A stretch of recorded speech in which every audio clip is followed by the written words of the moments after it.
Rack and Fin Radio with Tom P. WPG Talk Radio 95.5. Yeah, I thought, what about bears? Hilarious line from the great Patrick McManus, the short story, The Night the Bear Ate Goomba. Hey, you're inside Rack and Fin Radio with me, Tom P. Weekend of December 2nd and 3rd. Now, besides 6-Day Firearm, which opens Monday, again, a Happy New Year.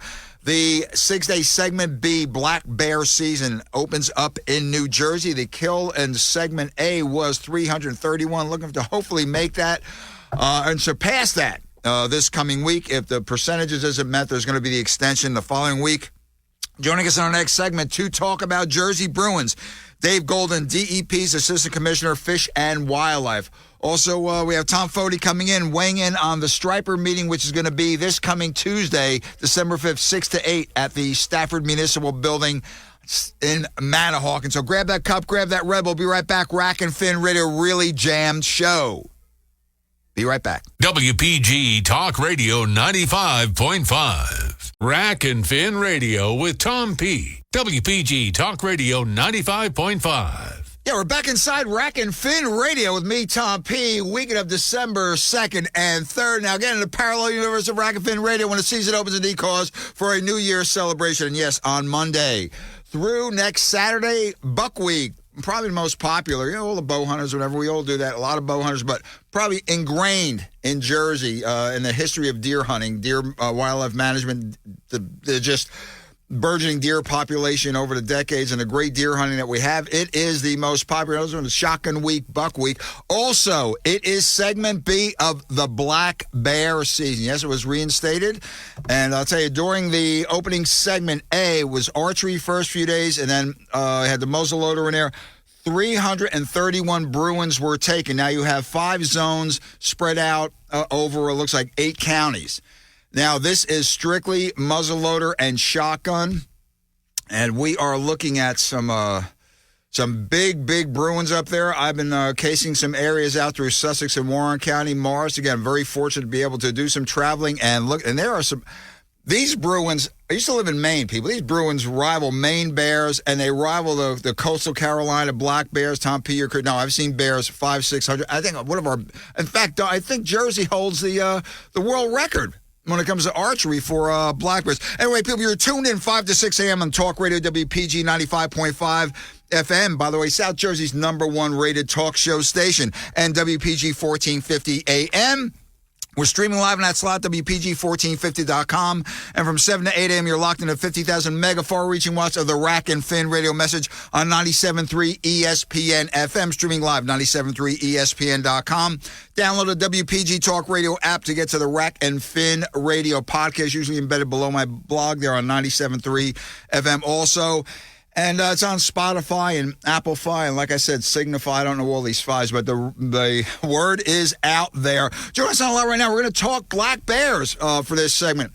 Essentially, I'm more into the management end of things and the percentages. The tag percentage, if it's 20% is not reached, it'll extend the extension of Segment B. If 30% is reached, they'll stop the hunt. Great population of bears, very healthy, and it's going to be a great, barring...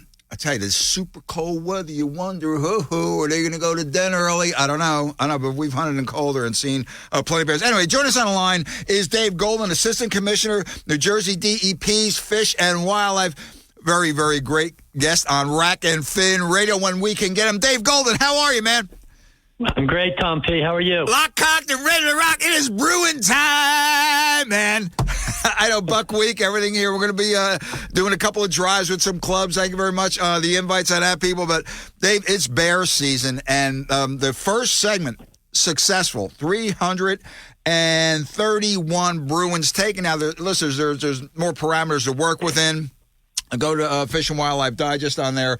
The black bear section explains the minimum weights, et cetera, ad infinitum, and the limits. No matter how many permits you have, 1 bear per segment. Dave, expecting, again, barring a sudden single teen a cold snap roaring in, a successful season coming up? Absolutely. We're hoping for a real successful segment here. We've got good permit sales, and I think people are excited that the black bear hunt's been reinstituted in its full capacity, both segments. So we're hoping for a good turnout this week. Well, Dave, again, to the percentages, listen, so it's sort of an involved thing, but again, the biologists of Fish and Wildlife are second to none in the country. Trust me, I get to travel. I know a lot. They're all great. Don't get me. Jersey people are on this big time. With no black bear population, I say in the world where they are, has ever been studied and analyzed as much as New Jersey's black bear population. By the way, saw a notice about look out for some bears there in a state forest in south central New Jersey, a.k.a. Bass River. Ha-ha, Dave. So they're pretty much, they've been spotted in all 21 counties, correct? That's correct. Yeah, we have documented sightings in all 21 counties, but certainly in the zones that are hunted, we have the highest population and the highest density of black bears. Okay, you're talking listeners, Sussex, Warren, Passaic, Morris, Bergen, Hunterdon, and Somerset, and Mercer. Tom P., why are you talking about black bears, South Jersey? I said, because I run into more than a dozen, as a fewer than 50, but plenty of hunters up there in those north counties, from Cumberland, from Salem, from Ocean, from even northern Cape May County. Tuckahoe! How you doing, guys? So, Dave, it appeals to hunters statewide. Yeah, statewide and even nationwide. Nationwide, yeah. Yeah. And you're right. We have large bears, and I think that's one of the draws. Large bears and lots of them, and, that's one of the draws, and that's one of the reasons it's important for us to have, an integrated approach to managing the population. Mm-hmm. And the hunting season, the regulated hunting season, is really our only method for actually controlling the population numbers. So that's why it's so important for people to participate if they're able. Now, Dave, this past summer, we get to travel. We're in the Poconos, we're in New York, we're all throughout Jersey. We've counted, me and the lovely Dee Marie, no less than probably 5 or 6 roadkills as far south as Somerset County. I mean, big bears, right on 78, 513. So there's bears around, and even though the numbers have been pruned by 331, we need a continued harvest sustained for the next few years, at least keeping the numbers in check. And how do you answer that? They're trying to wipe out the population. I don't get that. Well, that's not true. That's, we're trying to maintain a healthy, robust population, and one that is compatible with the high density of people that we have in the state and high density of roads. Your listeners know that they probably know that New Jersey has the highest density of roads in the country. So, there's a lot of management involved here when you have a large species like black bear and you're concerned about negative bear-human interactions in a highly populated state, and also in a state with a lot of roads. So we have protections in place that ensure that we don't wipe out the population. And you had alluded to in the intro our harvest rate, and we do closely monitor this population of black bears, New Jersey's population of black bears. And one of the things that we're able to do with that close monitoring is determine the harvest rate throughout the season. So if the harvest rate were to reach a particular level, we have it in our regulations that we can immediately stop the bear hunt. And that's how we ensure that we don't over-harvest this population. Yeah, listen, let me read it out to you here. If the cumulative harvest rate reaches 30% of bears tagged in 2023, the season will be closed. In the event of a season closure, notification will be on the Fish and Wildlife website and and the email list as well. And the season closure, if announced, will become effective 24 hours from the daily legal closing time of the day which the decision is made. Now, if the harvest rate does not reach 20%, the hunt will be extended to Wednesday, December 13th through Saturday, December 16th. So, again, Dave, you have a bit of a safety valve in there. Now, this tagging takes place when? I mean, the biologist, shout out to, I'll just use his initial, MM, the M&M man. They're out there in the field. Does this take place during the winter period? Well, we really mark throughout the year. So we do some winter den work, and right. There'll be tagging done then. We do spring trapping. We do fall trapping. So anytime we're handling a bear, even when we're responding to nuisance bears and we end up capturing a bear, we'll tag that bear. And then throughout all those seasons, we keep track of the number of bears that have been tagged. And then that serves as one of the numbers that factors into harvest rate. So the harvest rate is really the percentage of tag bears versus untagged bears that come into the check station, and that helps us understand how many bears we're taking out of the population. Dave, Dave, on the overall, in the study area, estimated within reason, a population of Jersey black bears?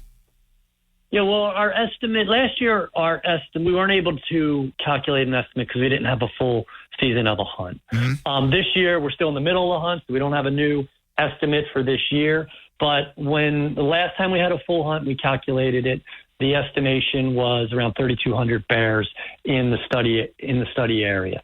So that's not statewide. That's just right in the area that's huntable, because our marking and our check stations, that's kind of the recapture side of the mark recapture study, or estimator, that's only happening within the huntable area. So just those counties that you mentioned before, that are the portions of those that are hunted, that's where that population estimate has its significance. Okay, join us on the Rack and Fin radio line this morning is Dave Golden, Assistant Commissioner, Jersey DEP's Fish and Wildlife, doing a great job as always. Well, Dave, listen, don't forget, you have the mandatory check station if you do harvest a bear. Okay, now here's the dealio. You have a check station, Pequest Wildlife Management Area, 605 Pequest Road in Oxford. That's up there in Warren County. The Black River, that was only open during segment A. You have the Green Pond Golf Course, 714 Green Pond Road, Route 513 in Rockaway. I always get messed up there because I want to stop and fish for trout and smallies in the Rockaway River. You know my proclivities. In Sussex County, Flatbrook Wildlife Management Area is going to be open only the opening day and Saturday during segment B. So the opening Monday and the final day Saturday. And also the Woodingham Wildlife Management Area, the hotspot, 148 Frieden Springdale Road in Newton. Well, Dave, I'm looking forward to our I should say, legal black bear encounters with hopefully some bear stew on the horizon. It's just, we love it. We just love that bear meat, Dave. And listen, we have a healthy population. Permits are still available. Dave, only $2 for the permit, correct? That's correct. Just remember, listeners, it's not like a deer. A bear's down. Believe me, even if it's a small one, there's nothing really to grab on a bear like a deer. Get the leg, get the antlers. It's a group effort. And be sure to get that animal eviscerated and get it skinned as quickly as possible. You don't want any meat spoilage. Once you taste bear meat, man, it'll make your tongue slap your brains out. Sorry, Dave. Again, you know my proclivities when it comes to sitting down at the table. Well, Dave, thanks much for joining us. Listen, it's going to be a great bear season. It's going to open Monday and extend through next Saturday. Coincides with the Buck Week and all down hunting antlers down here in the southern tier counties, central tier counties. Enjoy, get out there, and be safe. Dave Golden, always great having you as a guest on Rack and Fin Radio. You take care, man. Hey, whoa, Golden. I know you are a maniacal pheasant quail hunter. I'm gonna run into one of these fields with you one of these days. I like to hunt with you, Dave. That'll be a lot of fun. Can't wait to see you out there. I miss a lot, well, so we know that. I'm good at bringing the coffee and the donuts. We'll see you, Dave. Take care. Sounds great. Thanks, Tom. Take care. Dave Golden, great guy, doing a super job fishing wildlife. Now, I don't know how they do it. We haven't had a license. Not that I'm a proponent of increases. Believe me, trust me on that. You know, I created copper wire. I stretch a penny so far. But it's been a good 20 years, I believe, since there's any license increase, any stamp increase, whatever. Something's got to give, because Fish and Wildlife, they can definitely use more personnel. Doing a great job, an incredible job for what they have right now, personnel-wise. Yeah, in the Northeast, for our size, we have the best bear hunting going. We have great deer hunting, super waterfowl hunting, weather permitting, especially here in the coastal zone. Man, that's tough. You get those 50-degree days in January. Man, that sucks, man. The broadbills and bluebills are out there having pina coladas out there on the bay. Okay, up against a break. Grab that cup, grab that rebel. Be right back. Rack and Fin Radio. Yogi! Here we come. WPG Talk Radio 95.5 FM and 1450 AM. South Jersey's talk station. Pro. Rack and Fin Radio with Tom P. WPG Talk Radio 95.5. Yeah, welcome back to Rack and Fin Radio with me, Tom P. Week of December 2nd and 3rd. What about the striper fishing, man? It shows no signs of a big grin. We had some winds and bumpy conditions out there a couple of days, knocked it down. But I've spoken to so many guys, tackle shops up and down, have not seen. I said, even better than last year? Even better than last year. Party boat captains, charter captains. Surf guys are doing okay. I'm talking primarily from the boats. Even some guys here on the jetties are nailing bass, but it seems to be the majority of the bite right off the beach, a half mile off the beach, well closer out to the 3-mile demarcation easy zone. It is mayhem. 41 fish, 36 fish. Now they're starting to hit the umbrella rigs. You know, the sand eels everywhere, gannets diving out. There's bunker, herring, everything is going on. And yet they're talking about monkeying with even more restrictions. Don't forget, December 5th. This week, December 5th, it's going to be Tuesday, 6 to 8 p.m. at the Stafford Township Municipal Building, 260 East Bay Avenue in Manahawk. As you're coming in, it's going to be on your left-hand side. There's going to be the New Jersey in-person striped bass hearing. Be there. Be there. This is critical because, again, more. Why? Why more? Why? It just they're. It seems that it's never ending on this research. I know, Tom P., you have to look to the future. Well, back on Rack and Fin after only a couple of week accident is our main vein to the recreational saltwater fishing scene. It's Tom Foti, Legislative Chairman of the Jersey State Federation of Sports and Clubs and the Jersey Coast Anglers Association, many hats. Tom, I'm exhausted. Tom, I'm just like beat up here. You know, there's the 5 options, whatever. It seems like mayhem. Tom, the people I spoke with, to a person, Foti, to a person, has never seen striped bass fishing like this. Even better than last year. What are you seeing? Yeah, I mean, they're catching the fish, and they're basically, New Jersey's having a hot run of bass. We've had it for the last 3 years. And remember, we had it a couple of years ago when all the Atlantic herring showed up in December. Right, yeah. It was I remember that, yeah. Okay. Now, let's look at what's changed over the last couple of years. We haven't done any beach replenishment. We haven't screwed up all the water on the beach by washing in, and the fish, the menhaden and everything comes inshore. We've had sand eels back again, some. So it basically creates the environment perfect for bass to come in, and when it's perfect for bass to come in, they come in New Jersey. They always have. And the same thing with Raritan Bay. But when we do beach replenishment and everything else, it affects what we're doing that year for the next 2, 3, or 4, 5 years. I remember we talked about this. Mm-hmm. It takes about 4 years to recuperate, or 5 years. And this is after this 5-year period that we have, we haven't been doing the drastic beach replenishment we were doing 8, 10 years ago until about 5 years ago. So that helped. And the water's warm. I mean, and the water stays warm off New Jersey, mm-hmm. and it's unbelievable. So what the Atlantic States Marine Fisheries Commission is listening to the catch and release fishermen that says they want to be able to go out and catch 45 bass, all big and everything else, and we don't have a big enough spawning stock biomass. That's not necessarily true. I mean, we produce the highest young of the year with this size spawning stock biomass. And, I think we talked about this. Bob Beal at the MAFAC meeting a couple of weeks ago, he basically said they asked him the question and I didn't ask him. I'm a MAFAC member, and I didn't ask him. Right. I let somebody else ask. He said, well, basically, why are we doing this? Is it going to make a difference? And recruitment. And he goes, well, no, because it's really the environmental issues that's doing this.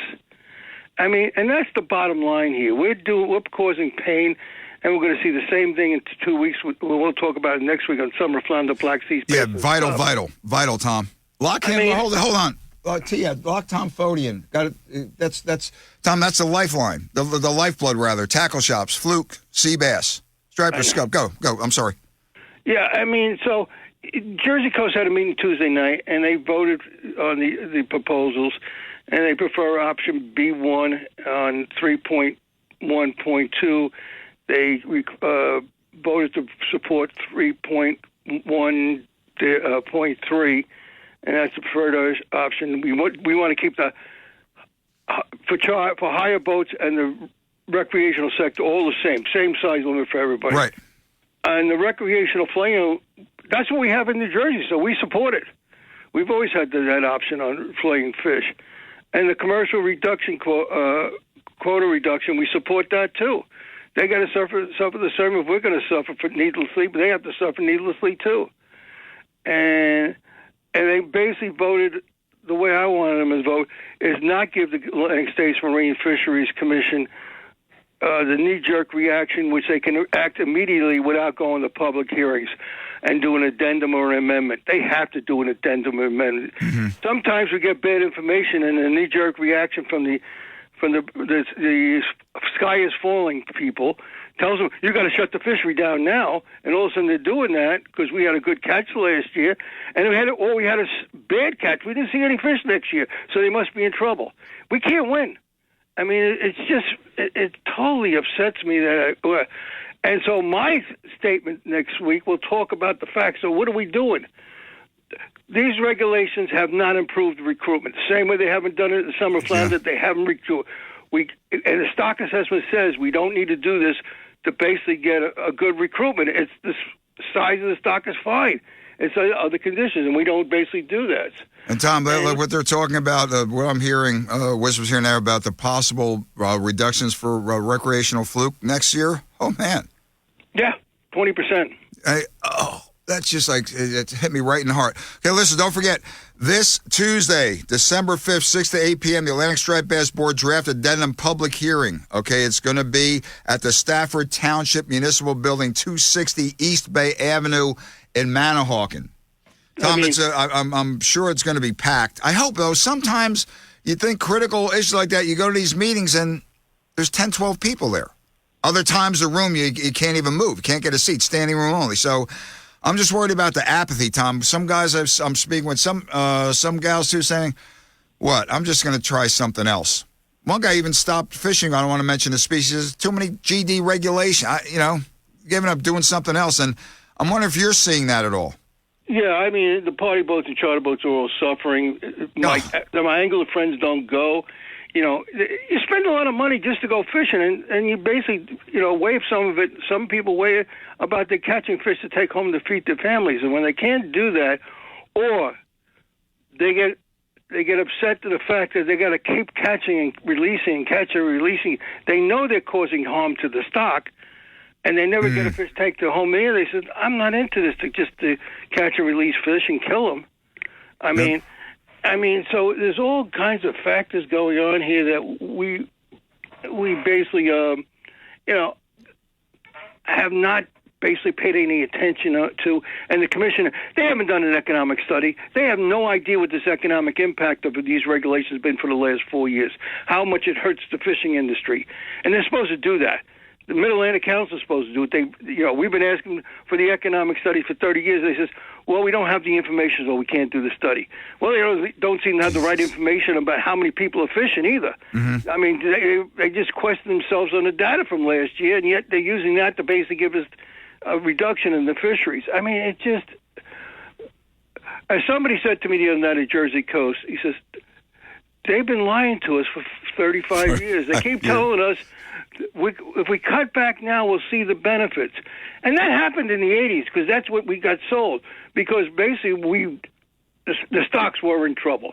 Between wholesaling on Montauk and North Carolina, killing all the big females, dragging them onto the beach, wholesale. There was a lot of things going on. And plus we have problems in the Chesapeake Bay even back then. So we did the thing. We bit the bullet. We basically suffered for years.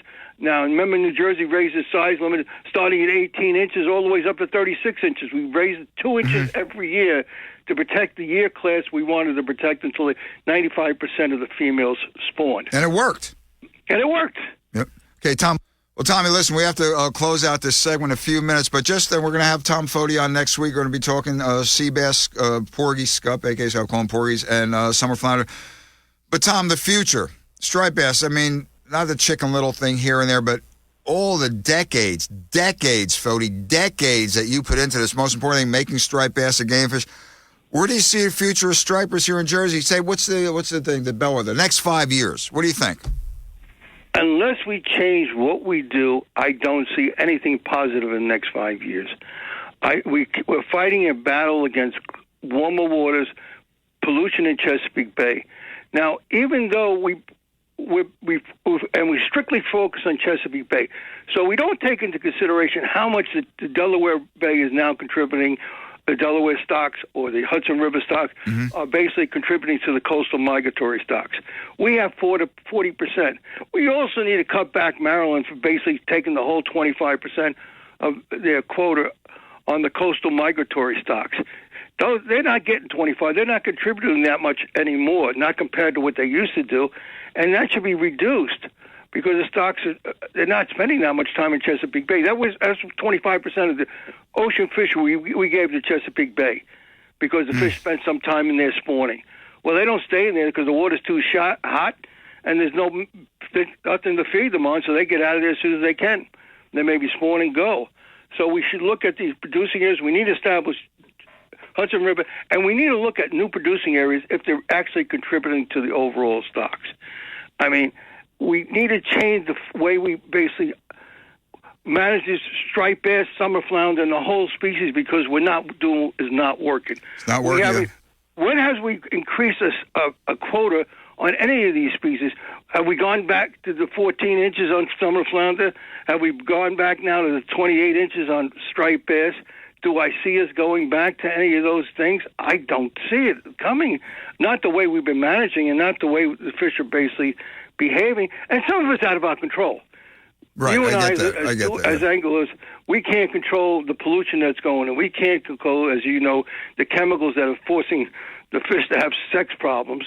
We can't control a lot of the things that are causing the problems.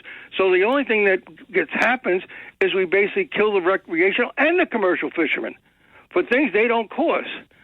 And the NIFS doesn't know how to address that. We did what Atlantic States used to do that. They managed by common sense.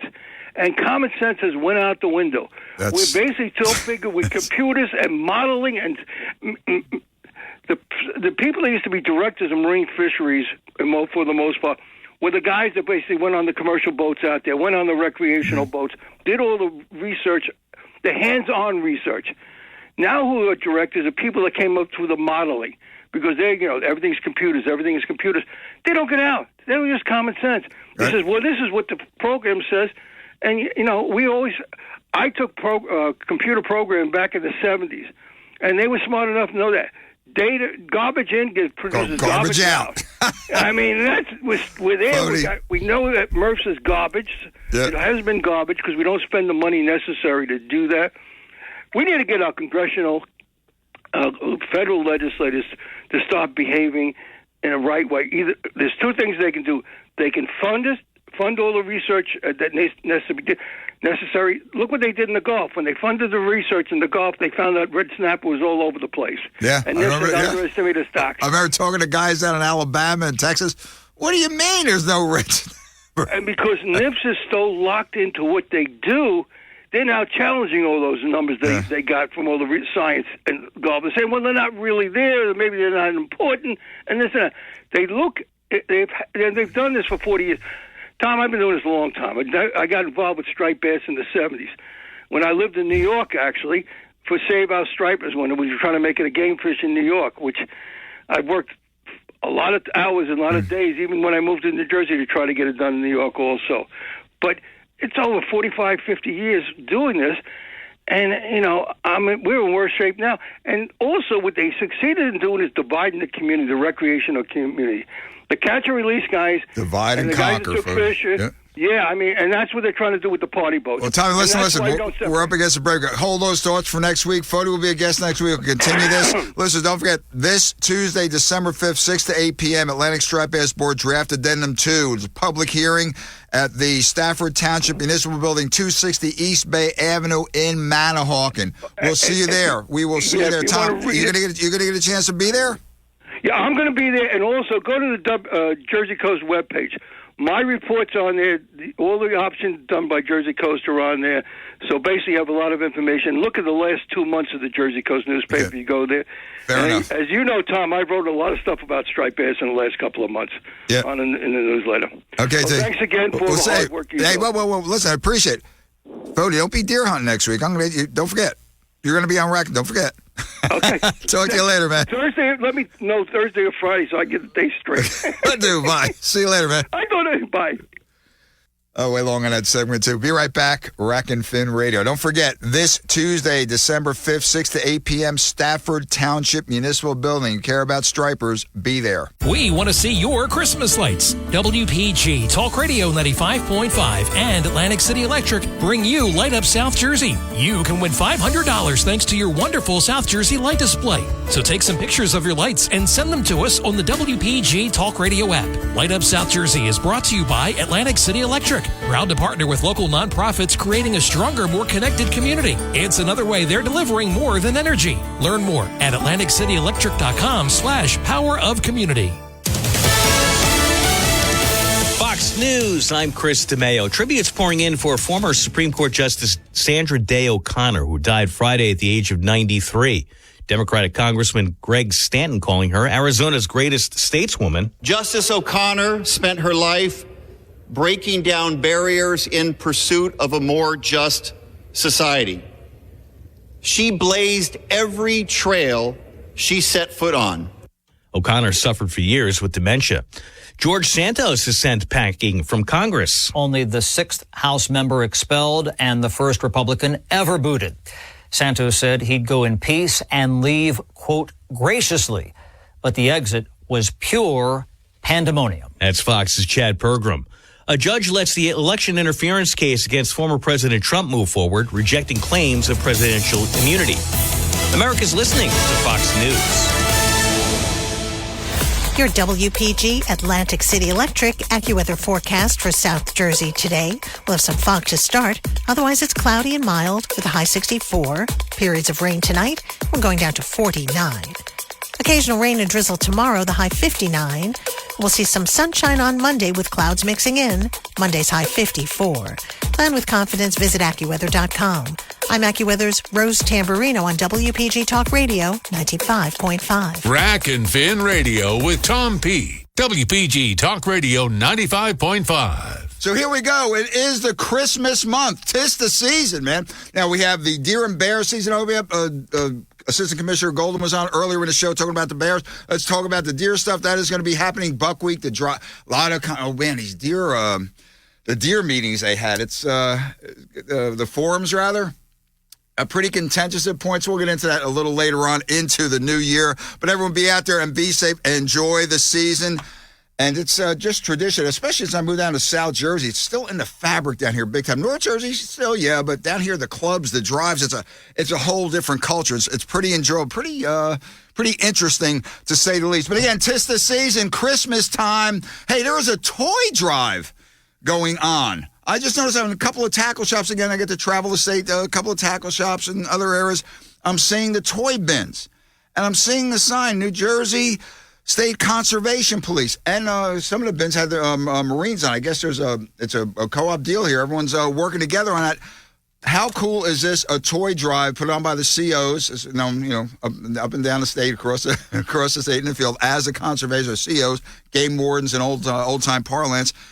And I found it really interesting in that, wow, COs, and it's been going on for a few years. I have a guest waiting patiently on the line. Be right with you. But you know me, I'm a yapper. I'm Italian. We're both there, you know what I'm saying? And I said, wow, COs are involved. This is pretty interesting. It's been going on for a couple of years. Want to get more into it because the COs, all the interaction, really 90% of the time, except the federation meetings here and there, it's in the field. And, the one guy said, I'll never forget this. It was in... Where was it? It was in down by Sicklerville somewhere. Talking to a guy we were fishing Oak Pond or somewhere. He says, "Yeah, those COs, they ain't human.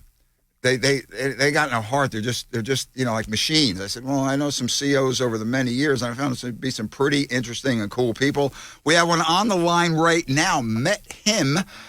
Oh wow, back in I believe it was 2011. Pack on Lake, me and the lovely Dee Marie, opening day of trout season. We're bailing some trout on spinners there at Pack on Lake.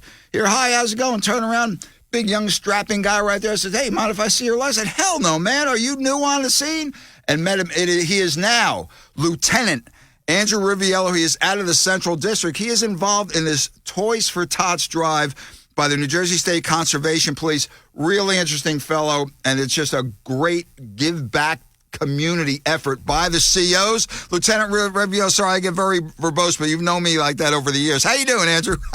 I'm doing great. How you doing? Oh, lock, cocked, and ready to rock, man. If I was any happier, I'd still be dancing with Whitney Houston, but that's another story. So, Lieutenant Riviello, get into it. It's been now, you told me, Tom P., it's been 3 years. What was the genesis of this? Getting the COs involved in, of all things, a toy drive, Toys for Tots, which has been, from what I understand, wildly successful. Go. Yes, it has. Hey, we just wanted to give back to the community. We just wanted to do some community outreach, and what better to do this time of year and give back to families in need. It's a beautiful thing.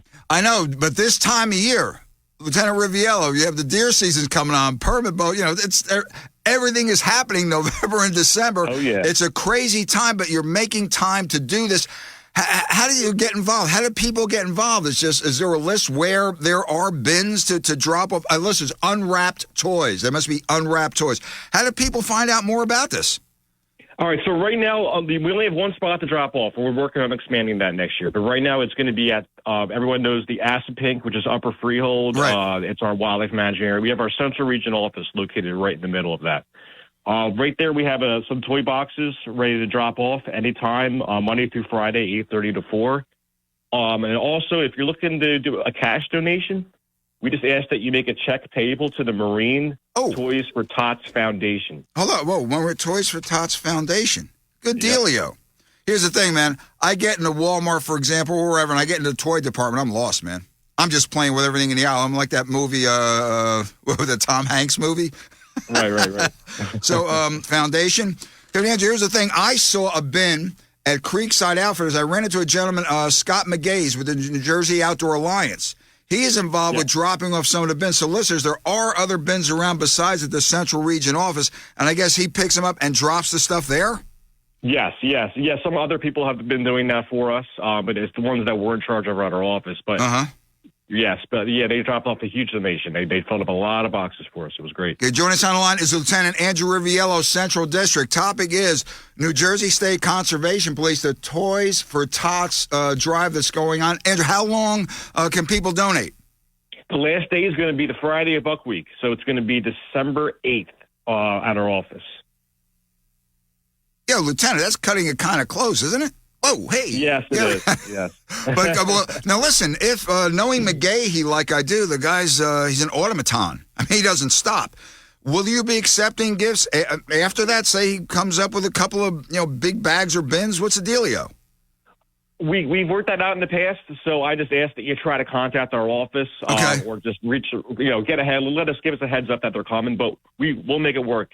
Certainly we'll take late donations. Oh, absolutely wonderful. Lieutenant Andrew Riviello, it was a pleasure meeting. And then over the years, I'd meet, and then he was just CO. Now he's lieutenant. Wow. I'm very proud of you, Andrew. Coming up through the ranks, this is great. But we see him at Stafford Forge during pheasant season, running deer season.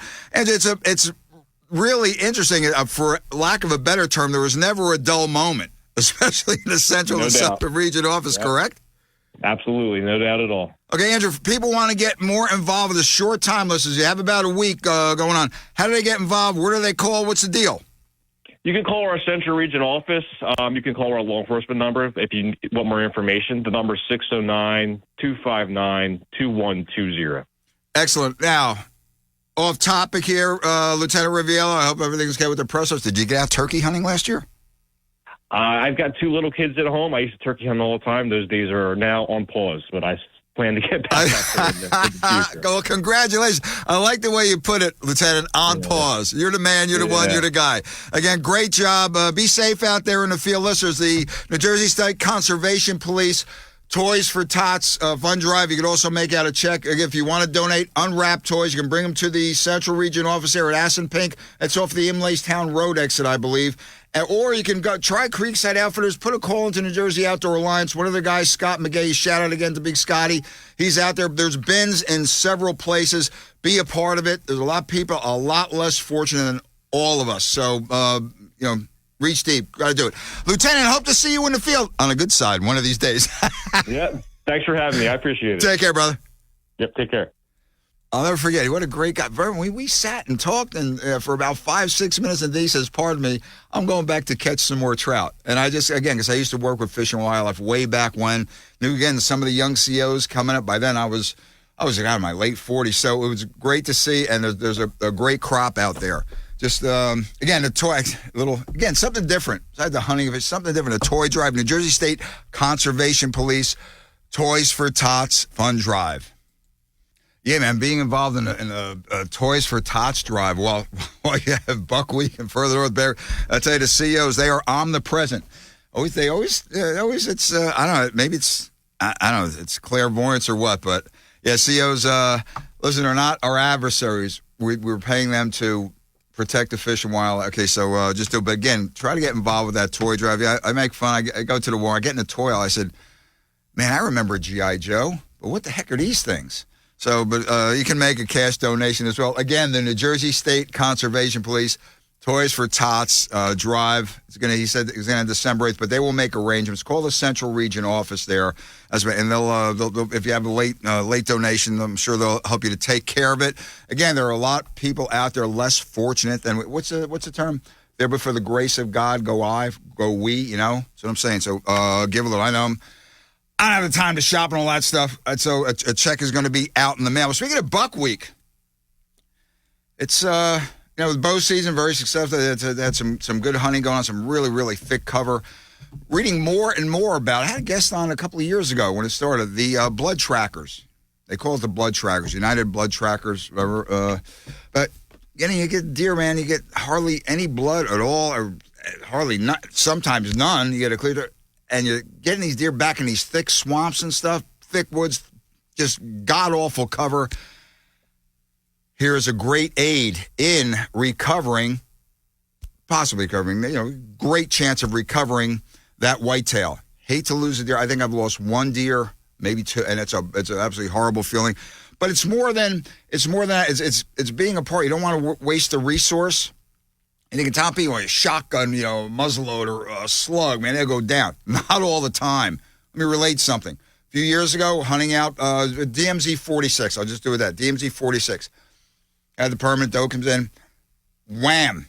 Nice shot, and I sent a load of one buck or single load buck, boom, and flipped over, got up and ran. I said, it was about a 25-yard shot. I said, how the hell did that happen? The high bush blueberry I was a clear head coming right through, but here she comes. Boom. Call the landowner. I tried to look for it. Call the landowner. Thank God he happened to know there was a white cedar swamp down there. He happened to circle around and came up, and we found it probably 25 yards, 30 yards from where the initial hit was. It had expired. It was in one of these god-awful thickets, the yellow thorns with the black tips that you get, like you've been in a meat grinder, shredded out. Now, if he hadn't been there, we're looking back and forth. Not even a drop of blood. How this thing took this load and didn't bleed, but eventually expired when we, gutted it. You saw everything, coming out. But here's a case where, boy, if I had the opportunity to use a tracking dog, this was it. Joining us on the line right now is a special guest, first time on Rack and Fin. He is a tracker. He and his big-ass bloodhound Roscoe, buddy bloodhound Roscoe. It is Jimmy Miranda. Now, on the list of, again, they call it blood trackers. We're going to clear that up in the initial segment here. It's not, blood trackers per se. It's a lot of other stuff involved. But he is number 4 on the list of 18 that are in New Jersey. Have 18 registered, certified. So you can go to unitedbloodtrackers.org. You it says find a tracker, click that link, then click on, you put the state of New Jersey and just NJ or zip code, and the whole list will come up. But Jimmy Miranda is joining us on Rack and Fin. Jimmy, how you doing? You're going to have hopefully not that busy a week ahead of you, but you've been busy during the bow season. How's it going, little brother? Hey, very good, very good. Good morning, Tom. Before we get going, how's Roscoe? Oh, man, I tell you what, Roscoe is, he's down right now. He's down sleeping. He's getting his energy up. We got a track later on this morning. We're going to head back out and try to reunite another hunter with their deer. That's what I like about bloodhounds. They're like me. We're alike. We like to sleep. Sleep and eat, and then we have to work. We have to work. And let me ask you this. What made you decide to get into the tracking game? I tell you what, a couple of years ago, I just started to try to find different avenues in hunting. Real big into, I'm a huge outdoorsman, love hunting. But I got into a trophy deer kind of stage in my life, and unfortunately, I don't see the trophy deer every year. As part of the circumstances behind it. And I wanted to continue to be in the outdoors. So I kind of started to put everything together. I spoke with a buddy of mine, Pat Lind, out of Dead End Deer Tracking. And, man, I watched him work, and I tell you what, everything clicked from that moment forth. I knew that this is something that I wanted to pursue. Now, Jimmy, I've seen some tracking dogs. I've seen Dachshunds. I've seen Australian blue heelers. They call them Australian cattle dogs, but they're blue heelers. And I used to be in the horse biz, so that's what. And there's a variety of breeds that can do this, and some, mutts, curs, or whatever. And you picked up Bloodhound Roscoe. How did you train him? Oh boy! Well, you know what? This was, I wouldn't go no other way now. Looking back, this he's not only a tracking dog, he's my family member. But with Roscoe particularly, I wanted something that I felt was unique. I know that bloodhounds have a cold scent nose, just that we can kind of go a little longer. We can wait a little longer than most other dogs can do. And just to be truthful with you, I'm not a fan of the smaller dogs. I mean, that's just the truthfulness. Now, at the end of this season, I'm going to remeasure my right arm because I do believe it's going to be a little longer than my left arm. But Roscoe, I couldn't ask for a better companion. I couldn't ask for a better dog. And, the effort that he puts forth on a daily basis, I would have never believed today where we would be standing in, just in the realm of some of the names of these other tracking dogs. Yes, joining us online is Jimmy Miranda, Pine Barrens Deer Tracking, a young gun on the scene, helped a mutual acquaintance recover a nice buck fairly recently in this past bow season. Well, Jim, let's clear it up right now. Blood tracking, is that kind of a misnomer? Oh, what a misconception. Absolutely, okay, sir. Explain that, please. All right. Well, the truth of the matter is, when I don't get calls when hunters have blood on the ground. Let's call it what it is. I get the phone calls when the blood trail seems to come to an end, or they never had one to begin with. So Roscoe, he's an AK certified bloodhound, and he's been training since he was 6 weeks old. Wow, a month and a half old. Yes, sir. So we started him off on hides. We started him from there. We moved to blood trails. From there, we moved to interdigital glands.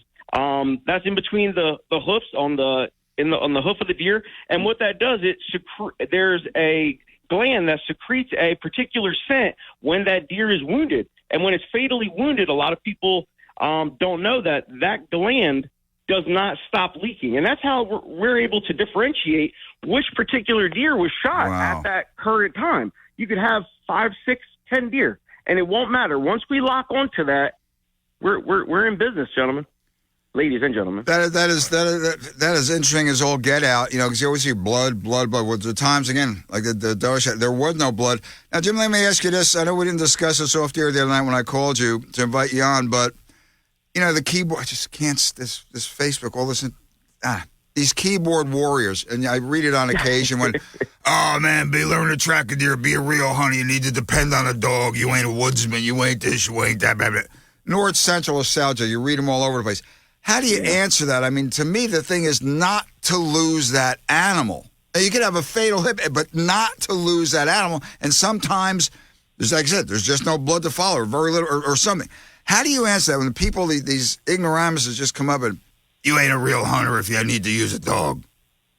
Well, you know what? I was. Have you faced that? Have you faced that?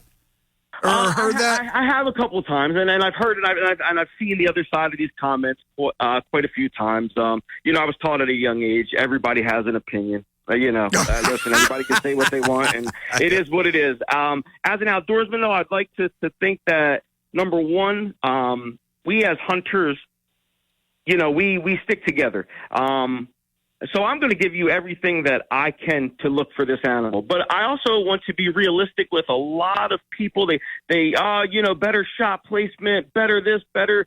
The truth of the matter is mistakes happen. Accidents happen. Movement happens. Distances get mistaken. And it's not always going to be a perfect shot. And I don't believe that should hinder you from harvesting your animal. From making a simple call to any one of us to make a call to any of the trackers and to just, is it at all possible? Because I do believe that I speak for all of us that we would love to bend over backwards and to help anybody that's in need of tracking. And I surely know if I'm pulling the trigger or pulling back on the bow, I have full intention on harvesting and giving it 100% to find that animal. Well said. Listen, Jimmy Miranda, UnitedBloodTrackers.org. Find the tracker link and click on find the close. Go to New Jersey. Put your zip code in and go to New Jersey, and he will show up on a list of 18 Pine Barrens deer tracking. Jimmy, give that phone number, please. Oh, yes, sir. The telephone number is area code 609-864-4528, and we are running 24/7 all the way till February, I guess, end of deer season. I tell everybody there's no deer too big or too small. Roscoe will track them all, and that's we stand by that. Okay, listen, we're way long on this way long on this segment. Rather, sorry, producer Chris Coleman. One last thing, Jim. People want to know: is there a fee for this? Is there a donation? What's the dealio? Yes, sir. We go off of the donation, but there's no cost required. That's not a requirement. We do ask, though. We try to, if you reach out to me personally and you're in upstate New Jersey, just, bear with my analogy here. And I would do my best to put you in contact with somebody that's closer versus me driving 2 hours there, looking for 2 hours and all of that nature. Fair enough. No, sir.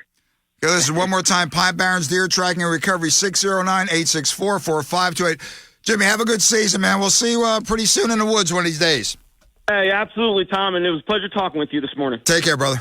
Oh, and best to Roscoe. Hey, give him a milk bone for me. Oh, you definitely know it. See you later. All right, bye-bye. The size of him, more like a deer antler or elk antler. Okay, I'm way long on that segment. Up against the break. Be right back. Rack and Fin Radio. WPG Talk Radio 95.5 FM and 1450 AM. South Jersey's talk station. Pro